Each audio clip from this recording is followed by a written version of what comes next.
Olá, jovem jurista, meu nome é Ronaldo Bastos e na aula de hoje eu pretendo continuar a nossa série sobre os elementos do Estado. Na aula 1 eu falei do elemento humano do Estado, que é o povo, e na aula de hoje eu pretendo falar do elemento físico do Estado, que é o território. Depois da vinheta a gente começa.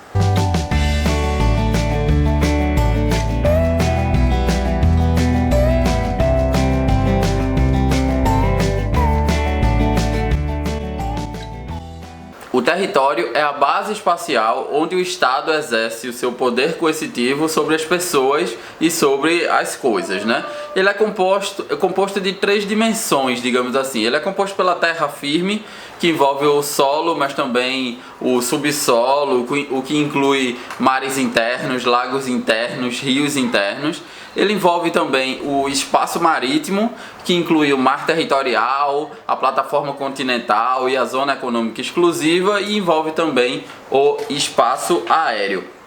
Existem alguns diplomas normativos que se referem ao território, a começar pela própria Constituição. No seu artigo 20, ela vai falar dos bens da União, mas também algumas leis, como, por exemplo, a Lei 6.634 de 79, que vai falar sobre a faixa de fronteiras.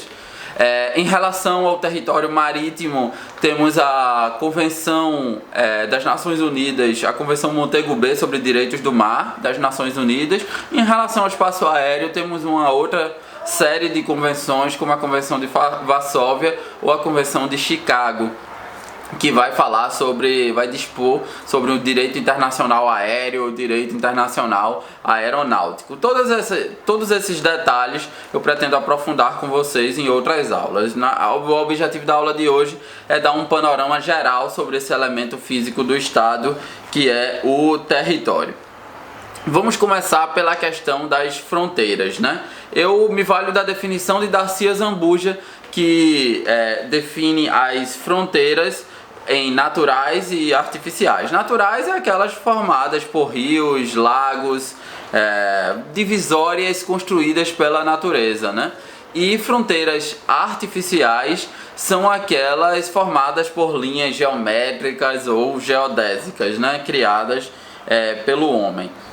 Só que a defesa da soberania nacional exige não só o patrulhamento da fronteira em si.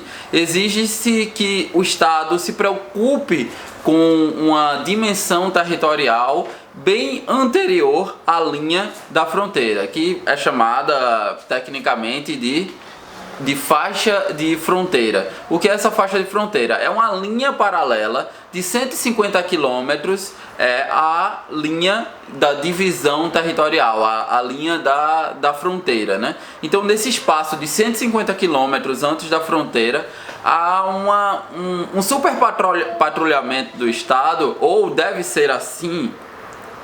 O Brasil, você sabe, tem essas dificuldades por ser um país continental. Ele tem uma dificuldade acerca do patrulhamento da fronteira. E por que devemos patrulhar as fronteiras? Porque é nesse espaço, nessa faixa de fronteira, onde ocorre a cooptação de pessoas para os crimes transnacionais, em destaque o crime internacional de drogas, né? O tráfico internacional de drogas.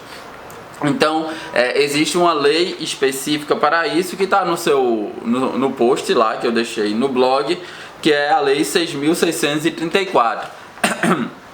E essa Lei 6.634, ela vai dispor de algumas proibições de atividades nessa faixa de fronteira, como, por exemplo, é proibido que estrangeiros tenham posse ou propriedade de terras particulares nessa faixa de fronteira. É proibido a instalação de certas indústrias que sejam contrárias à segurança nacional.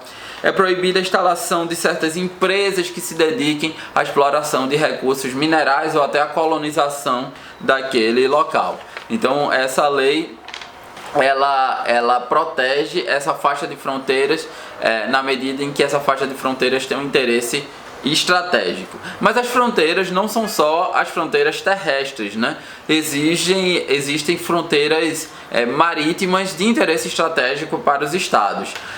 Já há algum tempo a Marinha Brasileira vem desenvolvendo o conceito de Amazônia Azul, que é uma área marítima de que tem uma enorme biodiversidade e um enorme potencial estratégico para o Brasil. É chamada de Amazônia Azul porque ela teria uma biodiversidade e uma riqueza natural proporcional à nossa Amazônia, a floresta amazônica,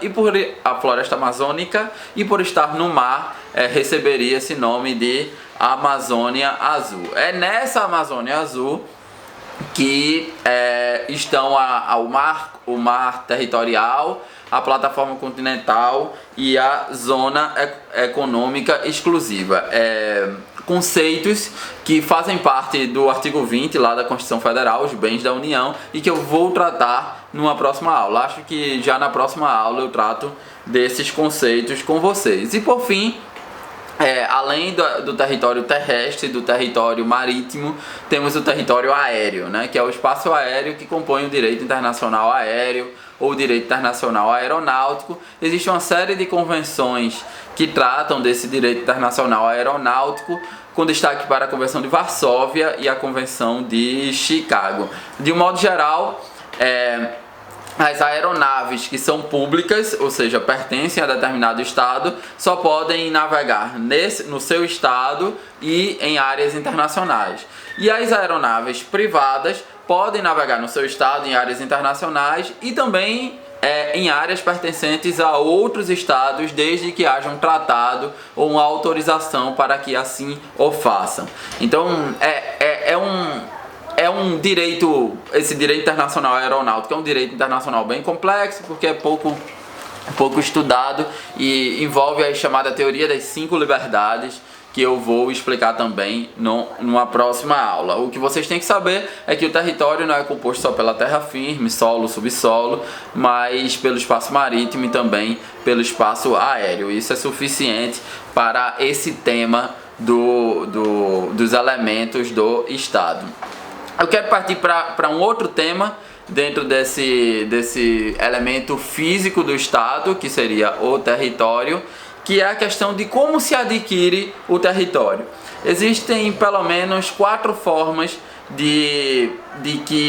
através da qual se pode adquirir o território. A primeira forma, vocês veem no post aí do blog, é pela ocupação. A ocupação ocorre quando o Estado ocupa uma res nullius, ou seja, uma terra que não pertence a ninguém. Então ele chega lá, ocupa aquela terra e exerce a soberania sobre aquela terra. Evidentemente que este tipo de ocupação foi uma ocupação característica, por exemplo, do século XV e XVI, das grandes navegações, onde existiam pouca parte do mundo que eram conhecidas pelos europeus, né? Então os europeus chegavam e se apossavam desse território. Hoje é cada vez mais difícil um tipo de aquisição territorial desse tipo.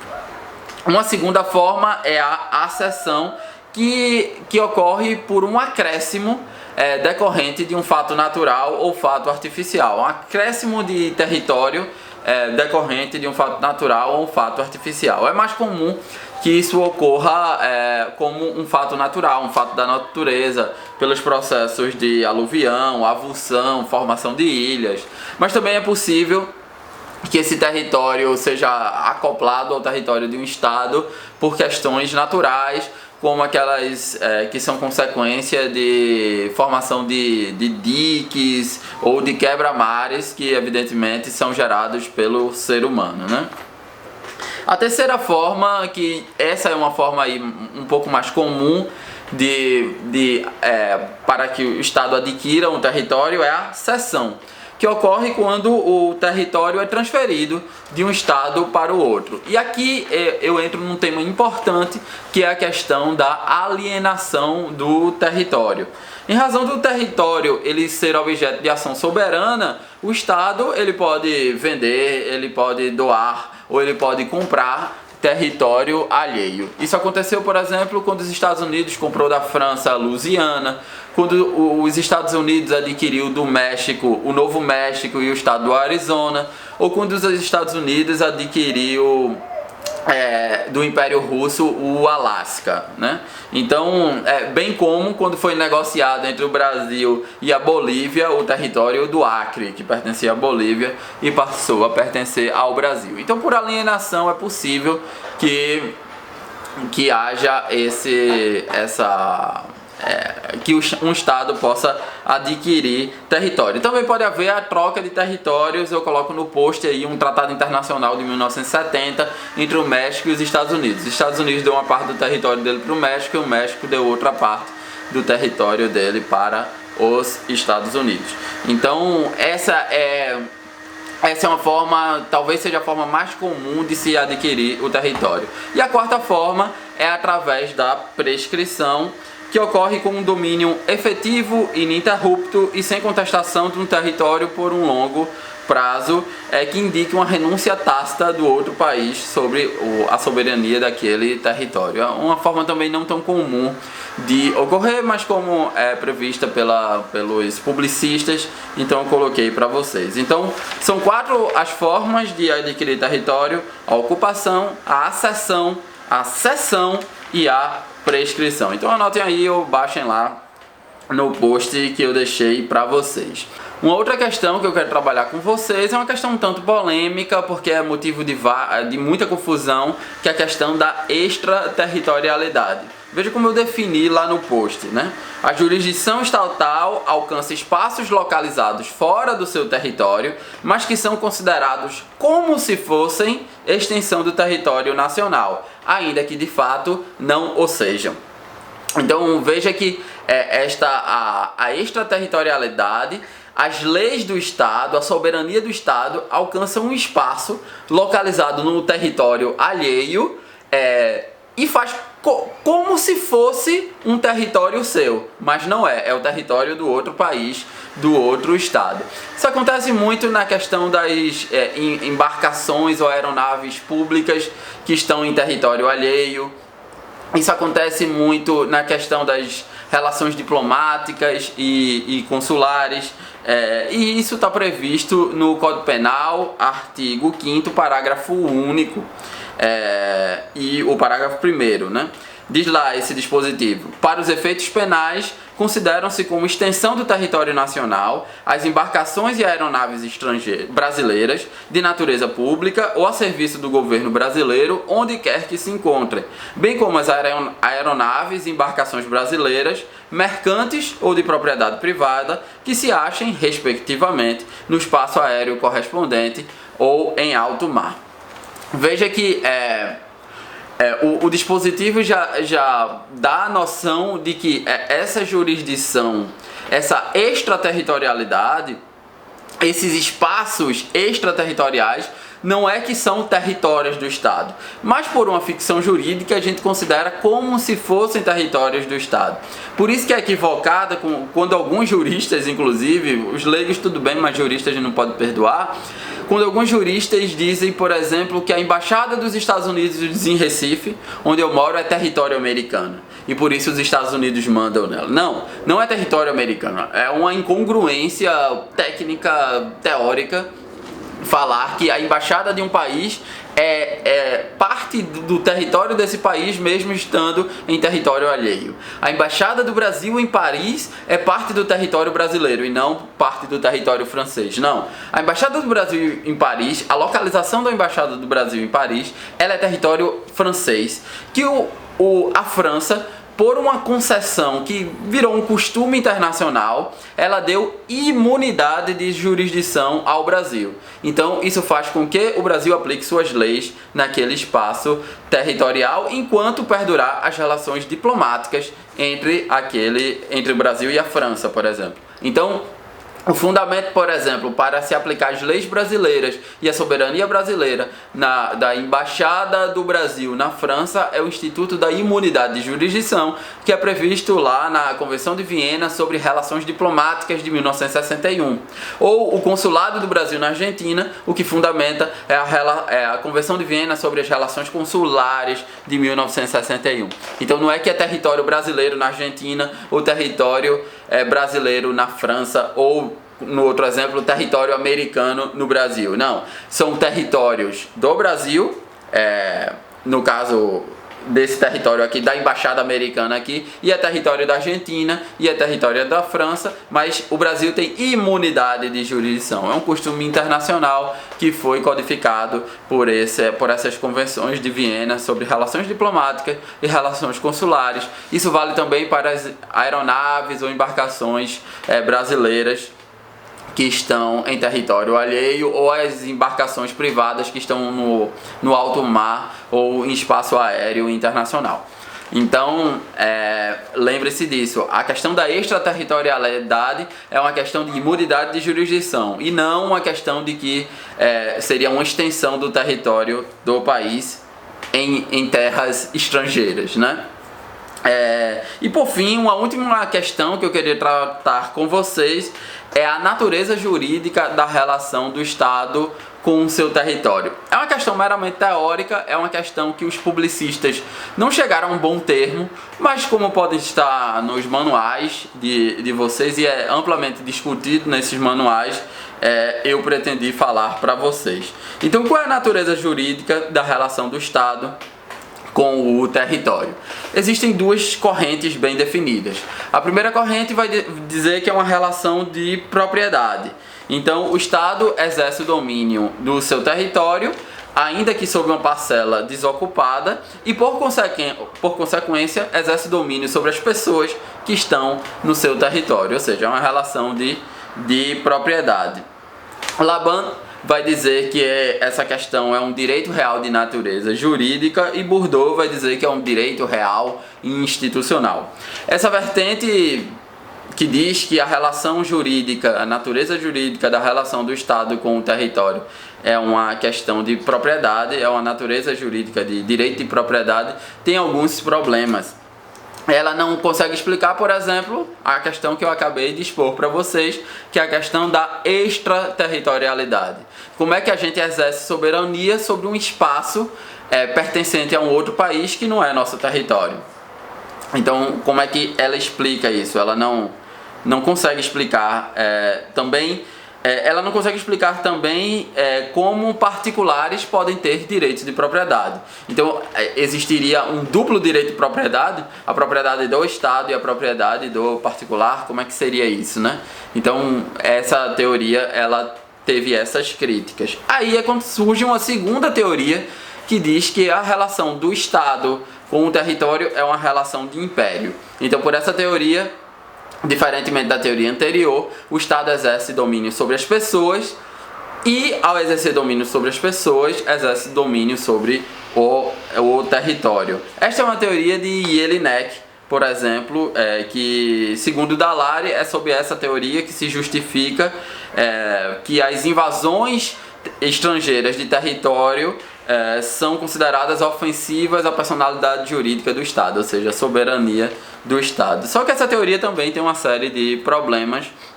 Ela não explica, por exemplo, o fato de que, o Estado exerce domínio sobre as pessoas, e ao exercer domínio sobre as pessoas, exerce domínio sobre a propriedade onde estão essas pessoas. Então, como explicar o domínio exercido pelo Estado das terras desocupadas? Como explicar esse domínio? As terras, por exemplo, do norte do Brasil, tem muitas terras que são desocupadas e são posteriormente ocupadas por grileiros, mas existem muitas terras res nullius, né, que estão desocupadas. Não é res nullio porque pertence ao Estado. Como é que se explica essa posse do Estado, né? Não dá para explicar. Do mesmo modo, como é que se justifica as vendas ou alienações dos territórios? Como é que, se o Estado só exerce domínio sobre as pessoas e só através desse domínio exerce domínio sobre o território, como é que ele pode vender um território? Como é que ele pode vender o território, alienar um território? Como é que ele pode comprar um território? Essa teoria também não explica isso. Ou seja, são duas teorias que têm uma série de furos e que a doutrina não chegou ainda a uma teoria, digamos, eclética que conseguisse tapar esses buracos. Eu também não parei muito para pensar sobre isso, até porque isso não tem uma consequência muito prática, então por isso que eu não parei para pensar. Mas quem sabe no futuro. Quis mencionar para vocês porque é uma coisa que pode aparecer nos seus manuais e vocês podem ter alguma dificuldade em entender isso. Então é isso, pessoal. O post dessa aula, como vocês sabem, tá lá no blog. Eu deixo o roteiro aqui na descrição do vídeo, então acessem lá o blog. Se você gostou dessa aula, espero que continue por aqui no blog Ronaldo Bastos, onde a gente pensa problemas de Estado. Até uma próxima aula.